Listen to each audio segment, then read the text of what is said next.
Welcome to Faith and Science. I'm Dr. John Ashton. Recently I was reading a chapter in a book, and the author had written, "There's no event in the Bible that has caused as much controversy and endured as much attack as God's judgment on sinful mankind by way of Noah's flood."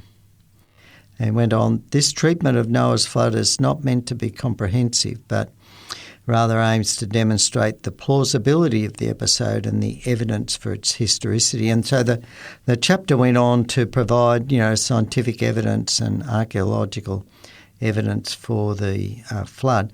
For those interested in more details, I was just quoting from Dr. Gary Baxter's book, A Defence of the Bible, the newly revised third edition. But it is true, really, that even, some Christians sort of try to, sort of rationalise the flood, that it was just some sort of little local event.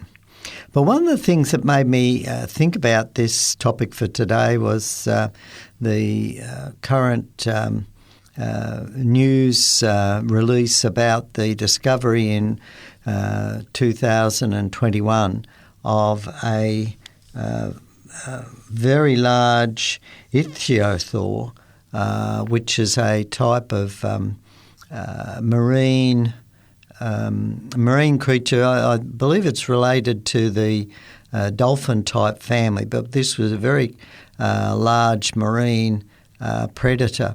And it was very interesting that what happened was a contractor was cleaning a water reservoir in Rutland, England.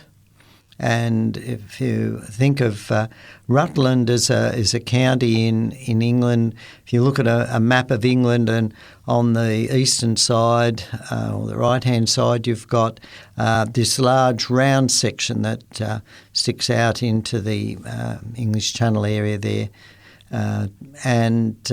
Rutland is roughly in that area, but about a third of the way across, back inland across England.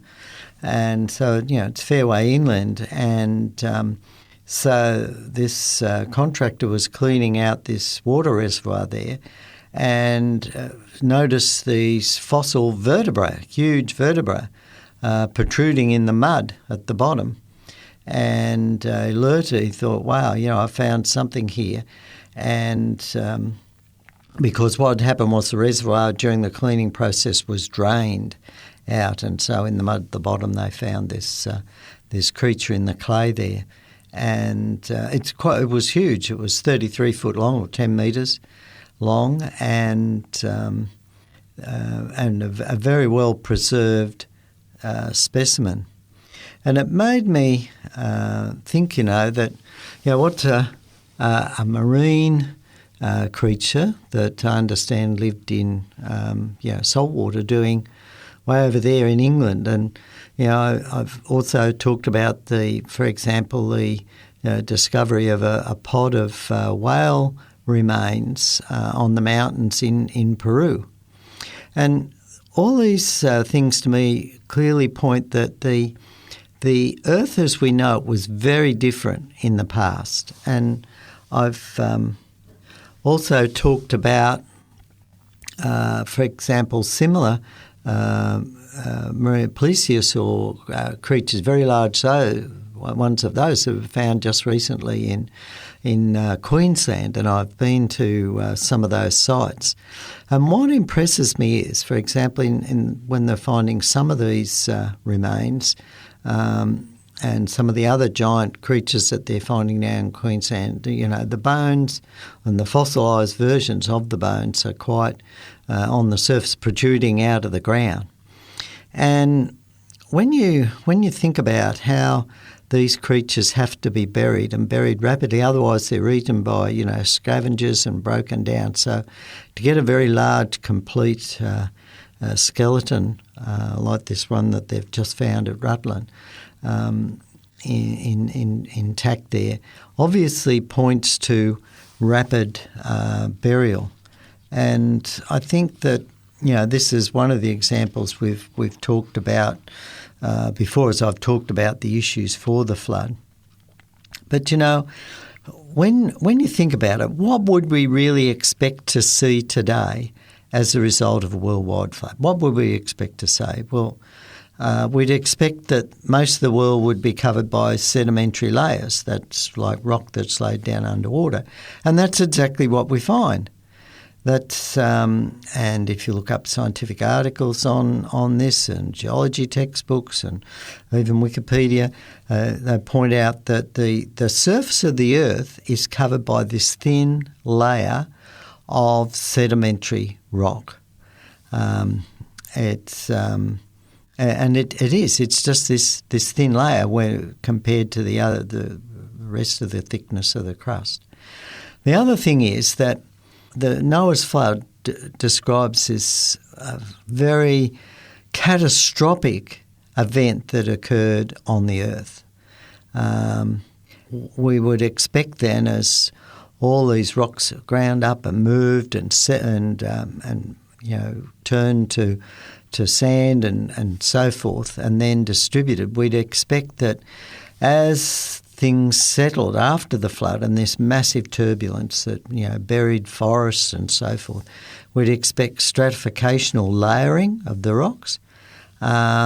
We would expect that if forests and everything are going to be buried because it would have been very lush vegetation, and we know that when they're compressed under heat and pressure, the carbon as the carbohydrate material, cellulose and everything is just converted back down to carbon, or essentially coal.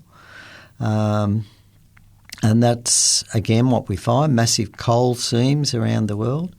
And also, along with this catastrophe, just to bury the fossils, we would expect a rapid and jumbled up burying of animals and vegetation as a consequence, and many preserved fossils. And that's exactly what we find. And often, we had floods, and I mentioned this before too, a few years ago in Queensland, massive floods that, covered the area of Queensland, I think, the size of the state of New South Wales. But it didn't lead to the massive fossilisation of kangaroos and wombats and goannas or possums and these sort of things, or even crocodiles. Because it was a slow event. Now, of course, when the geologists in the past have dated these rocks, they've assumed the very slow processes of just a few millimetres of sediment a year, and then over millions of years, when they've come to layers of sedimentary layers that a kilometre deep and this sort of thing, have done the calculation. They said, well, they must be millions of years old. That's how it was originally dated, but it doesn't add up. You can't bury these giant animals by sedimentation processes that are a few millimetres a year. It's got to be massive catastrophic event to bury a giant animal the size, for example, of this ichthyosaur that they've discovered. And the other thing, of course, is they found this one in the dam, but they also find lots of other ones buried in the cliffs and limestone strata and so forth that are found around England and in other places in the world. And it just fits this picture, again, of this event that was a massive flood. But it's not that long ago. It's not that long ago. When we look at the erosion rates and everything, England would have eroded away if it was truly 180 million years old, as it says the fossil was. It would have eroded away many, many, many times. And one of the fascinating things is, of course, when we see this strata, now I mentioned this before, that some sharper contain very sharp, almost hairpin bends. And there are, lots of photographs of these in geology books. You see, I've seen them myself when I've been in the Kimberley areas, for example, in Australia, and even areas not far away from where I live in New South Wales, Australia. I've seen examples of these really tightly bent and sharply bent strata. And evolutionary geologists are really hard pushed to explain this phenomena because, again, they assume that the formations took place over thousands, perhaps even millions of years when the strata were laid down one level at a time. And they try to argue that high temperatures and pressures must have been involved. However, it's interesting that many of the strata contain fossils and shells, which would negate the high temperature profile. And secondly, once these rocks are laid down and set and hard, if you can't then just go and bend them. They're going to crack. The only way these layers my understanding is the only way these layers, on the basis of the knowledge that we have to date, could have occurred is when those layers were still wet and soft and supple. Because, to bend them like a hairpin bend without cracking, and there's, as I said, lots of examples like this. And the forces required to do this, if they were set rock hard, would be, huge. But they're even going to be large when they're soft and wet. But it fits the example of the flood situation and the massive events that were occurring during the flood, and perhaps just after the flood, while the rocks were still soft before they had actually set really hard under pressure and so forth. This was a time when the mountains were pushed up, and of course it explains why we find the fossils up on the mountains. And again, when you look at the descriptions in the Bible, where it talks about all the fountains of the great deep broke up and the windows of heaven were open, Genesis chapter 7 verse 11, and in Genesis 8:2 the fountains of the deep and the windows of heaven were stopped also, and the rain from heaven was restrained, talking about the end of the flood. We see that Scripture is describing an event that occurred that there's no other human record of a similar event occurring. And the examples that we have there fit this very rapid process. I think one of the points, examples that again raises question over this dating that occurs is the example of in the Grand Canyon, the Coconino sandstone sits on top of the Hermit Shale. But yet there's meant to be a time gap of 6 million years between the two layers.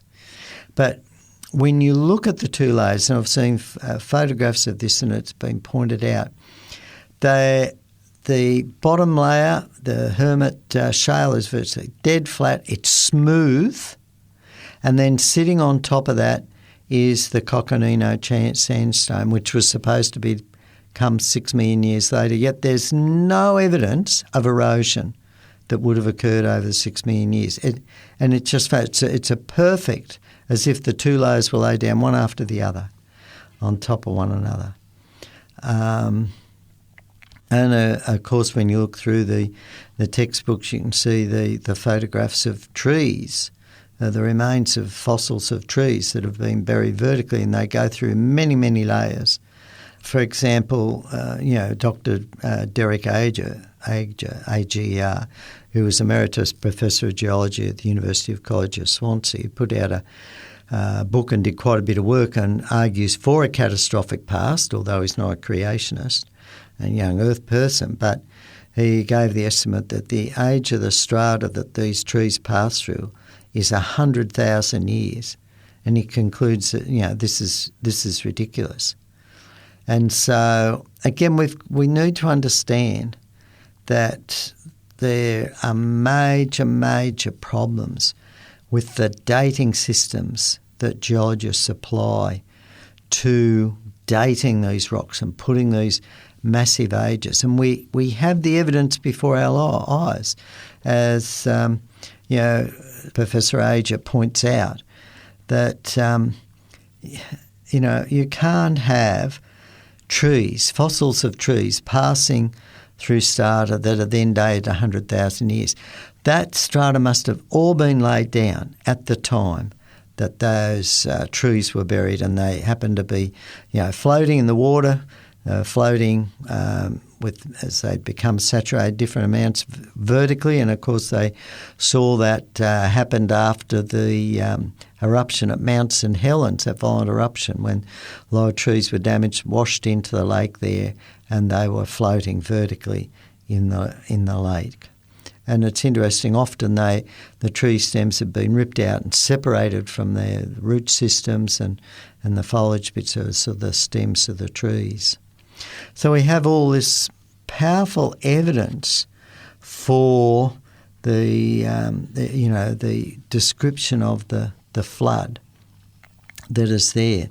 And of course, we know too, as I've just mentioned, that rapid burial is the key to finding or to the preservation of the fossils that are preserved.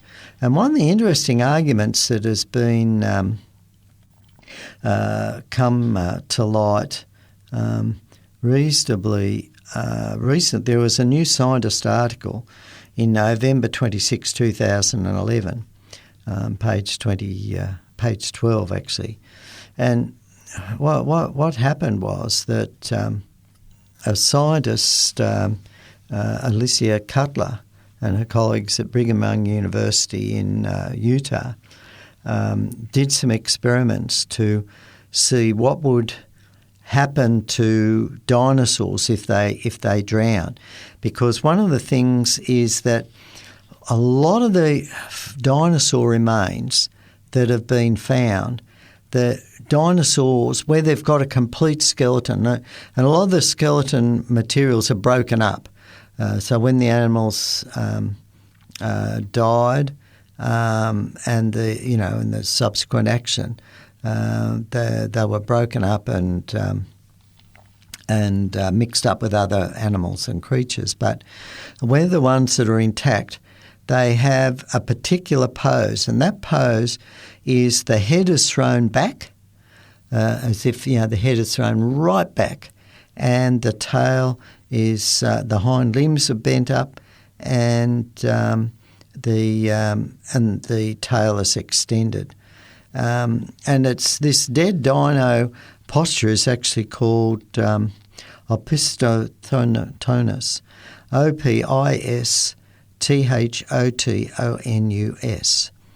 And it's been found that it's a result of muscle spasms caused by suffocation. And it's interesting that what they did was, these scientists, they placed plucked chickens on a bed of sand for 3 months to see if desiccation would lead to muscle contractions that pulled the neck upwards. But the chickens just decayed without contorting.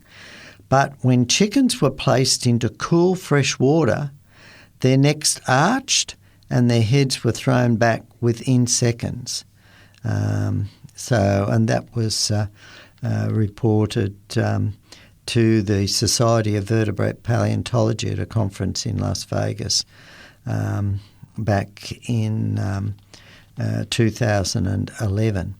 So here, this provided, some quite strong evidence today that these dinosaurs had drowned. And again, this fits the position in the flood. And so to drown something like a dinosaur, you have to have a massive, event. And the other thing is, one of the very important things to point out is that the evidence for the flood is worldwide. Very much worldwide. We find the coal beds. One site that are found in the United States are found in Russia. across on the other side of the world and in Australia. It's amazing, and the same with the limestone deposits, all these sort of things. They're worldwide. The phenomena, the types of layers are worldwide, and that's why the geologic column applies worldwide. If it was a lot of little local floods, we would expect different sequences in different areas at different times. But this is a worldwide. The geological column applies worldwide. It's amazing too the fossil graveyards that are huge. As I've just mentioned earlier, when an animal dies, decay, they don't become fossils. We live on a road where there's a lot of kangaroos in our area, and occasionally they get hit by a car and they're knocked onto the side of the road. And it's not long before they've decayed away, and even the bones are removed by other scavenging animals and so forth. And so there's very quickly very few remains, and this occurs in a week or two. It's very rapid, the decay once the animal dies. But it's interesting, for example, in Agate Springs, Nebraska, in the United States, there's a fossil graveyard that contains an estimated 9,000 animals buried in alluvial deposits. And they've got remains of camels, three-toed horses, rhinoceros, giant wild boars, birds, plants, trees, seashell and fish are all mixed up together. And of course, Nebraska is quite a long way inland. And again, I find it fascinating finding the fossils of rhinoceroses and so forth that we normally associate with Africa. So this gives us an idea of the extent of these animals. Another one is in the Gobi Desert. I remember learning about the Gobi Desert in primary school, I think it was, or early high school. And of course, this is an area in Central Asia. It's one of the driest places on Earth. And yet they find a lot of fossils there. Apparently from this Gary Baxter reports in his chapter on this that there's been 25 theropod dinosaurs and 200 skulls of mammals, along with other dinosaurs, lizards and small mammals have been unearthed in a very good states of preservation. In another area in South Carolina, back in the United States, there's the Ashley Beds. It's about 100 square kilometres. The fossils there were first reported back in 1881 by Major Edward Willis. And this area again contains fossils of both land and sea animals, dinosaurs, plesiosaurs, whales, sharks, rhinoceroses, sheep, horses, mastodons, mammoths, porpoises, elephants, deer, pigs and dogs. There's an article on that on genesispark.org. It's amazing. Another one, there's the Montesson-les mines. This mine is in Autun in France. And the fossils are well preserved, very well preserved, and a mixture of creatures. Some are salt waters, some are freshwater, some are land-based. There's hundreds of thousands of marine creatures were buried with amphibians, reptiles and insects, spiders, scorpions, millipedes were found as well. And it's interesting, if you're interested in looking this article, it was reported in Scientific American back in September 1988 and pages 70 to 76. And it's interesting that the paleontologists involved were bewildered by the mixture and variety of animal fossils present. And so such large deposits of mixed animals and aquatic fossils spread throughout the world, in my view, provide a clear demonstration that there was a massive, large-scale, violent, rapid burial, and that's exactly what we would be expected as a result of the worldwide flood. And, of course, we find the fossils up on Mount Everest and this sort of thing. There's even marine fossils found, Mount Everest in the Makatana area in Nepal, which is 4,000 metres above sea level. They find, for example, big ammonite fossils. And so there's those big curled seashell sort of creatures. And so, the evidence is there so much. But again, it reminds us too that was a time of judgment. And of course, the Bible reminds us that there is going to be another time of judgment when God returns to earth to see what us humans have done with that. And of course, we read about that in the different prophecies in the Bible and particularly in the book of Revelation, the last book of the Bible. There's so much evidence, really, for the Bible from science. And remember too, as you're listening to these faith and science programs, that there are a lot of programs there that have been pre-recorded. You can find them on the internet.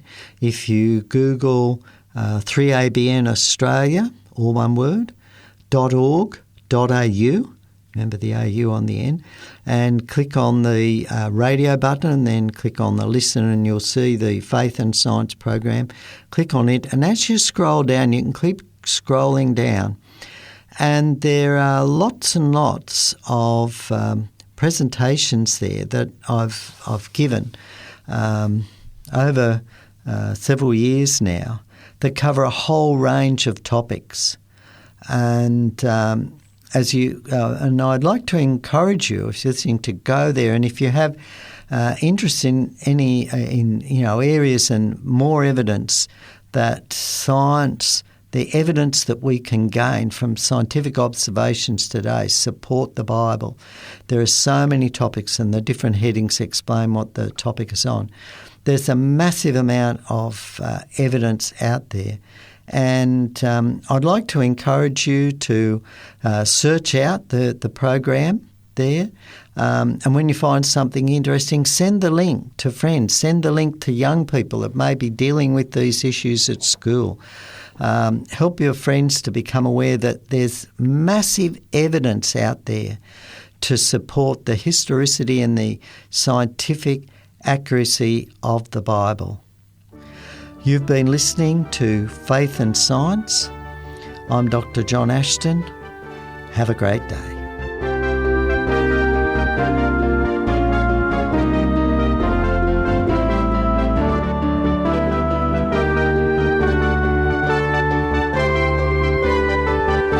You've been listening to a production of 3ABN Australia Radio.